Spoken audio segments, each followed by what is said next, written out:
Magandang araw mga bata.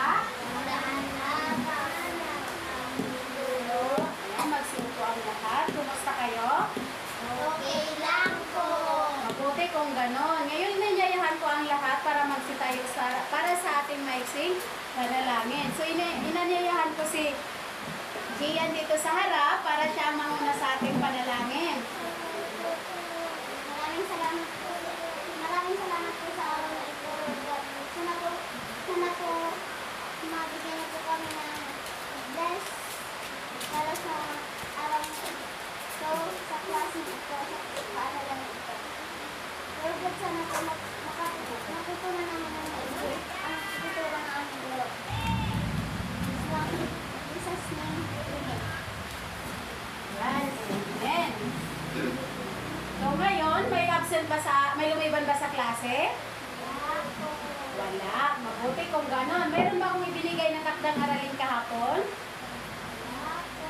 Wala. Ayan. So ngayon, gusto ko munang magsitayo ang lahat para sa ating icebreaker. So sasayaw kayo at kakanta. So titingnan lang ninyo ang video na ipapanood ko sa inyo. Magsitayo ng lahat. Ang kanta na sasayawin natin ay Kung Ikaw Ay Masaya. Alam niyo ba ito mga bata? Opo! Ayan, dahil alam niyo na, so susundan natin ang video.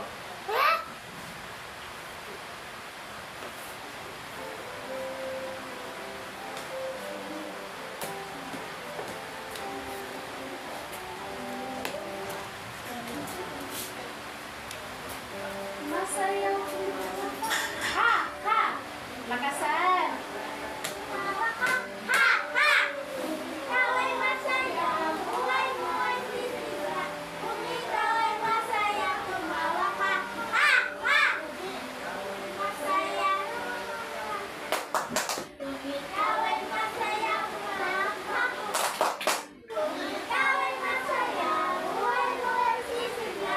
Kung ikaw ay masaya, tumawa ka. Ikaw ay masaya. Kung ikaw ay masaya, kumanta ka. Kung ikaw ay masaya, buhay mo ay sisigla. Kung ikaw ay masaya, kumanta ka. Ayan, maraming salamat mga bata. So magsiupo na tayo. Magsiupo na kayo. Ngayon naman, bago tayo magpatuloy sa ating aralin, ay mayroon tayong mga alituntunin sa loob ng silid-aralan. Pakibasa mga bata. Una, Umupo ng maayos. pangalawa, Makinig ng mabuti at huwag makipag-usap sa katabi. at ang pangatlo ay... Taas ng kamay kapag gustong sumagot. So, naiintindihan ba yung mga alituntunin natin, mga bata? Opo! Ayan. So ngayon, bago tayo magpatuloy talaga sa ating tatalakayin ngayong araw ay mayroon na tayong maiksing aktibidad. So mayroon akong pasasagutan sa inyo. So gamit lamang ang code na andito ay sasagutan nyo ang code na nandito sa baba na kung saan ay makakabuo kayo ng salita. Naintindihan ba mga bata? Opo! Ngayon, sinong gustong sumagot dito sa una? Sophia. Sophia. Pakisulat. Dito.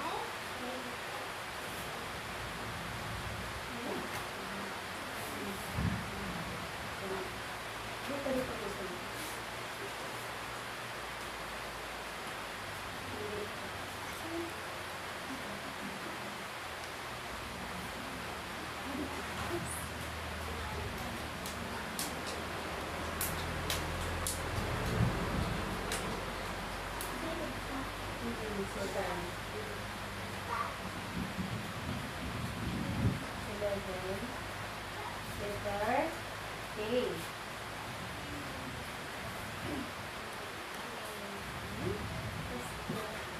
One.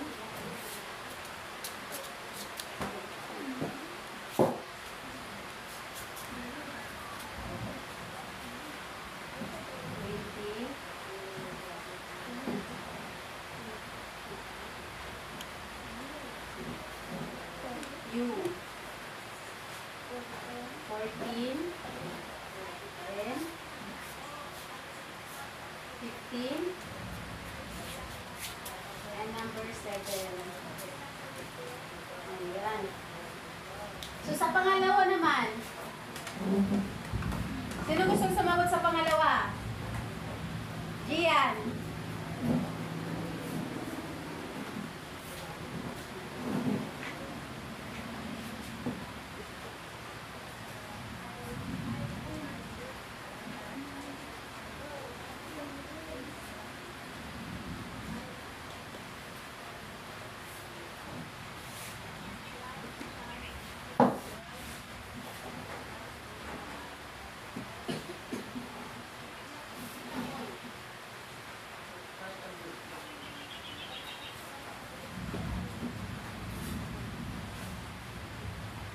Ayan, so titingnan natin kung tama ba ang sagot nila. So dito sa una ay, pakibasa mga bata. Magkatunog. Magkatunog. Isa lamang ang A dito dahil isa lang yung 1. Pakibasa ulit mga bata. Magkatunog. Dito sa pangalawa. Magkatugma. Ayan, magaling. So dahil nakuha nyo na ang ating maiksing aktibidad ay babasahin ko sa inyo ang ating layunin sa ating tatalakayin ngayong araw.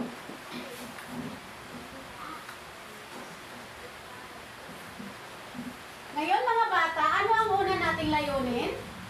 Pakibasa. Pangalawa, Nakakapagbigay ng salitang magkatugma. at ang panghuli ay Napapahalagahan ang salitang magkatugma. ayan. So, naintindihan ba ang ating layunin ngayon mga bata? Oo. Ayan. So, makinig ng mabuti. So, bago tayo magpatuloy, ay mayroon akong ipapakita sa inyong mga larawan. Sasabihin nyo lamang ito kung ano yung napansin ninyo at kung ano yung pangalan ng larawan.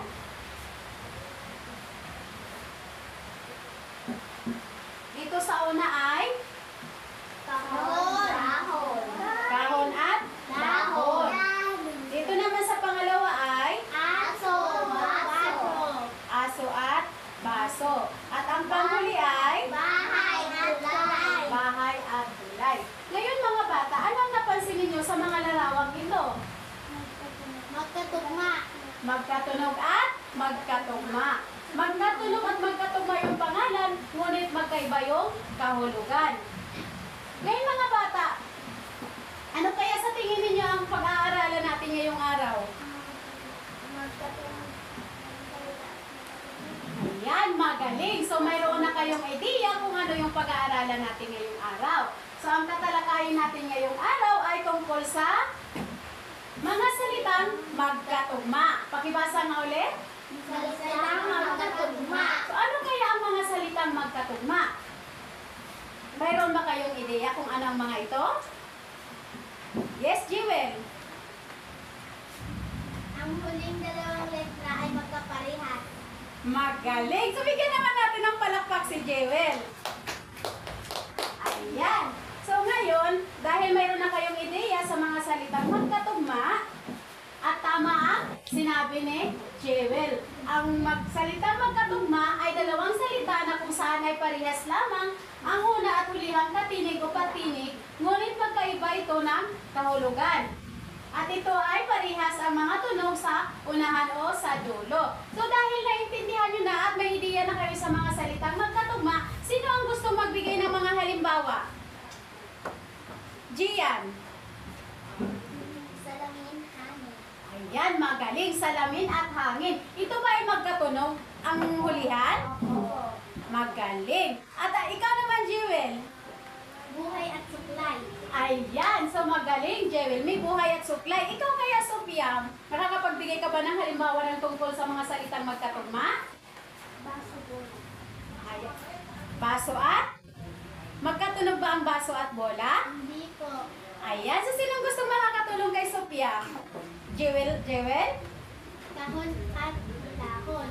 Ayan, magaling, kahon at dahon. So naintindihan na ba ng lahat kung ano ang salitang magkatugma? Opo. Magaling mga bata. So dahil magkatugma. Pakibasa yung una. Sasakyan, simbahan. Ayan. Pangalawa. Atis, atis. At ang pangatlo ay Puso, tuldo. pang-apat. Kalog, tulong. Panglima. Pulis, walis. At ang panghuli ay Mahaba, mababa. ngayon, ano bang napansin ninyo sa mga ibinigay nating halimbawa dito sa harap?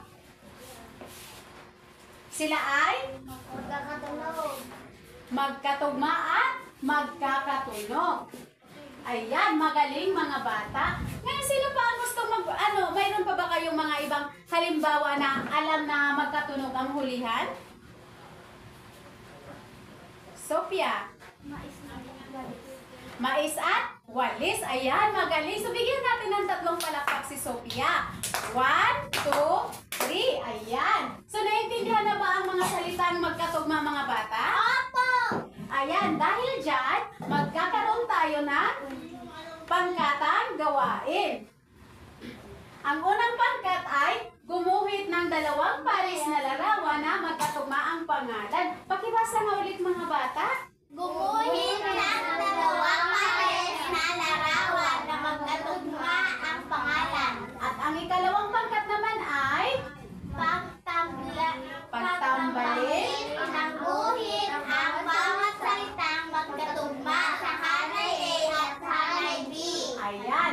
So yan yung mga gagawin ninyo. So hahatiin ko kayo sa 2 pangkat. Ito ang unang pangkat at ito naman ang ikalawang pangkat. So ang unang pangkat ay gumuhit ng 2 pares na larawan na magkatugma o magkatunog ang pangalan. So ito. At ang ikalawa naman ay pagtambalin ang hanay A at hanay B. Ngayon, isulat nyo lamang ang sagot dito sa gitna. Ayan. So, bibigyan ko lamang kayo ng 5 minuto para masagutan yung inyong mga na-aktibidad. Naintindihan ba mga bata? Wala ng sagot. Opo. Opo. Ayan.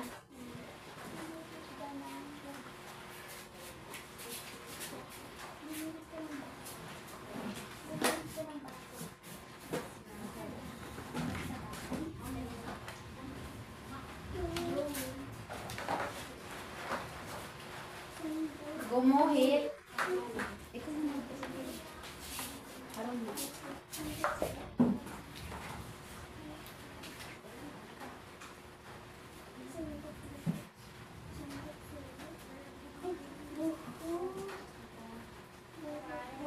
Ayan, pagkatapos ng inyong mga gagawin, ay ipipresenta nyo ito sa harap. Malinaw ba mga bata? Malinaw ba mga bata? Narinig pa? Opo. Ayan.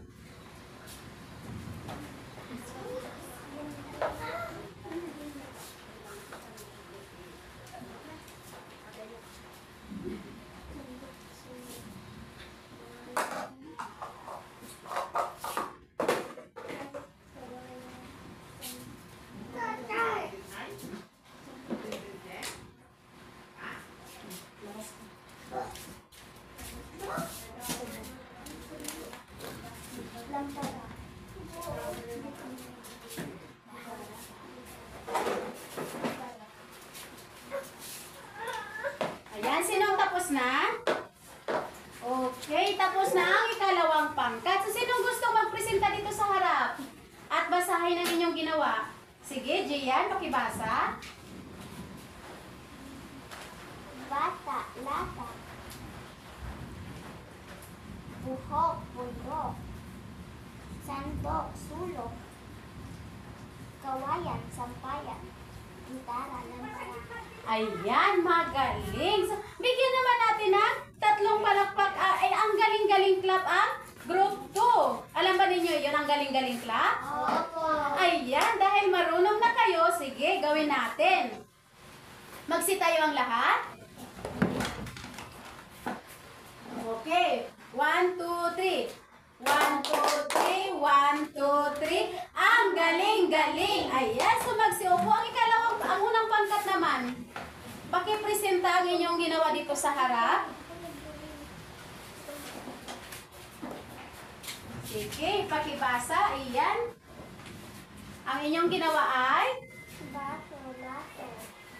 Dahon, dahon. Ayan, dahil magaling din ang group. Unang pangkat ay bigyan natin ng very good clap. Alam ba ninyo yung very good clap? Hindi ko. Hindi. So, ganito lang din yun. 1, 2, 3. 1, 2, 3. Very good, very good. Okay. So, magsi tayo ulit. Okay, 1, 2, 3. 1, 2, 3. 1, 2, 3. Very good, very good. Ayan. So, dahil ang gagaling nyo sa pangkatang gawain ngayon naman ay magkakaroon tayo ng individual na gawain. So, pakibasa ang panuto mga bata.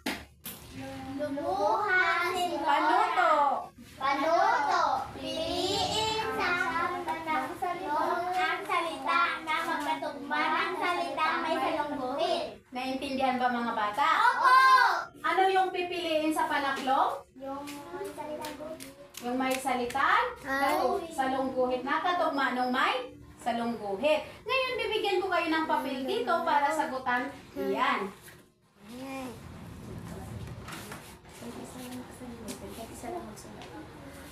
Asan yung ballpen?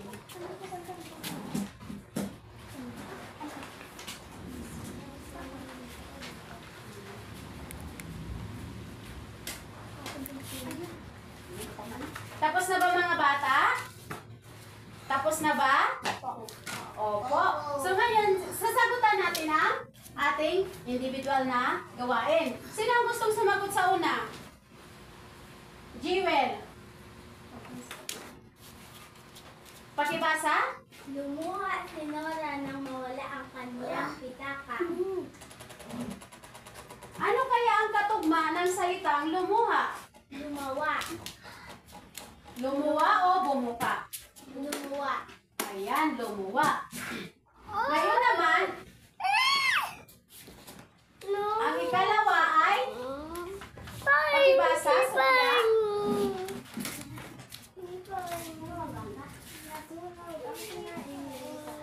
Ano ang katugma ng salitang sinaing? Tama, hinaing. Sa ikatlo, Jewel.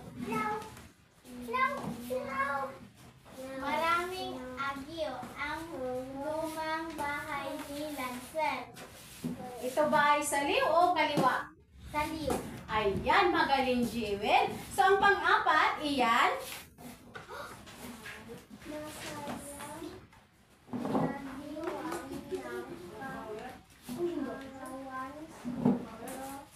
Isa.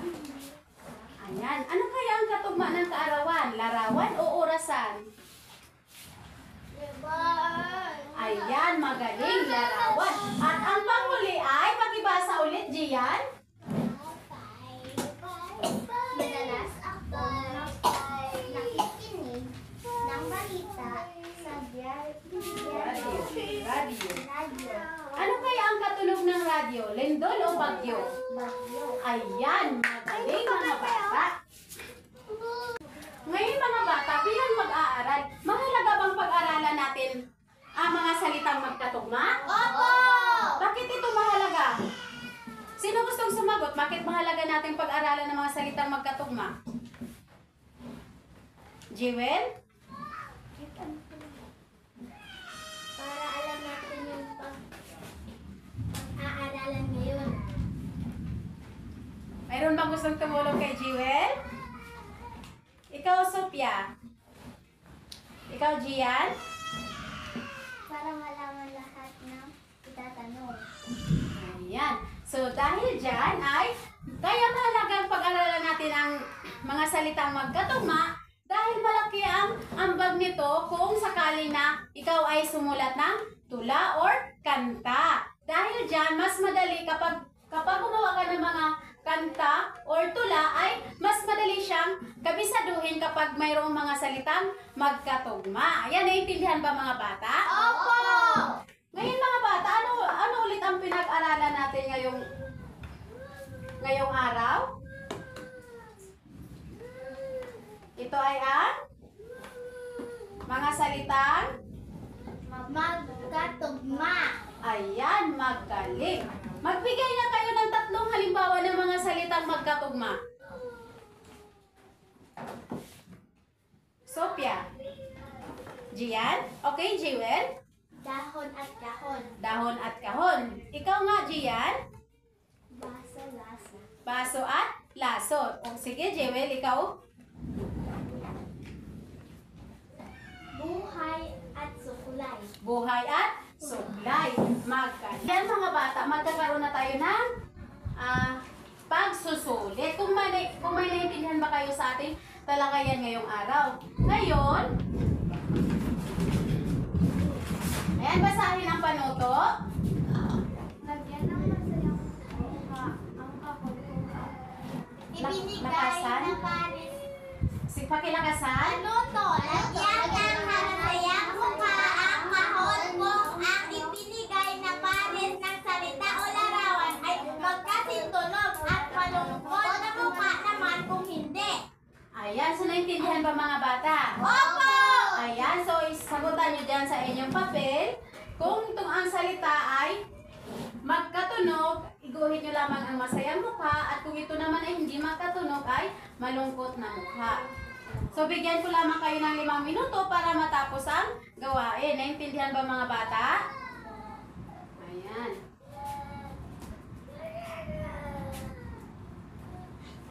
Tapos na ba mga bata? Opo! Opo! Tapos na? Opo! Ayan. So, ipasa ang inyong mga papel sa harap. Ayan. So, ako na lamang ang mag-check niyan. So, ngayon ay sasagutan natin ang ating aktibidad. So, una, sinong gustong unang sumagot sa number 1?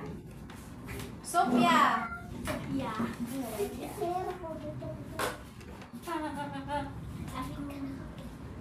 Ayan, sa ikalawa naman ay Jewel. Pangatlo ay si Gian.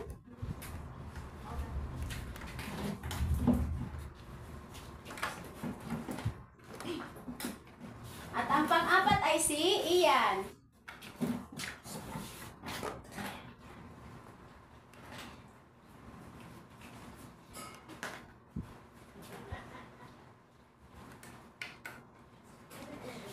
At ang panglima ay Jewel.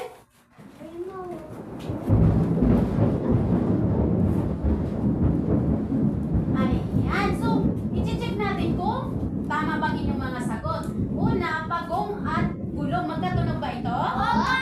Ayan, tama. Masayang mukha. Ikalawa, mais at walis. Magkatunog ba ulit? Opo!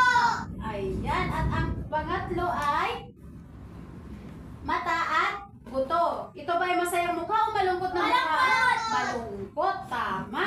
At ang pang-apat ay ilaw at Araw! ito ba ay masaya? Opo! Ayan, tama. At ang panghuli ay Sapatos at medyas! ito ba ay magkatunog? Malungkot! Malungkot. Dapat ay masaya. Mali. Kasi magkatunog yung dulo nila. Sapatos, medyas. O di ba magkatunog sila? S, di ba? Opo. Ayan. So sino yung nakakuha ng 5 score? Ay, very good. So, ngayon dahil tapos na tayo sa ating pagsusulit ay ilabas ninyo ang inyong takdang aralin ay kwaderno para kopyahin ang ating takdang aralin. So, malinaw ba mga bata? Opo. Pakibasa ang panuto ng takdang aralin. Panuto, gaya ng 5 salita na magkatunog at magkakasama at nakadalas inyong marinig. Ayan, naintindihan ba ang inyong takdang aralin? Ay. Mayroon pa ba kayong mga katanungan mga bata? Wala na? Kung ganun ay iyon lamang at salamat sa partisipasyon. Maaari na kayong umuwi. Paalam mga bata.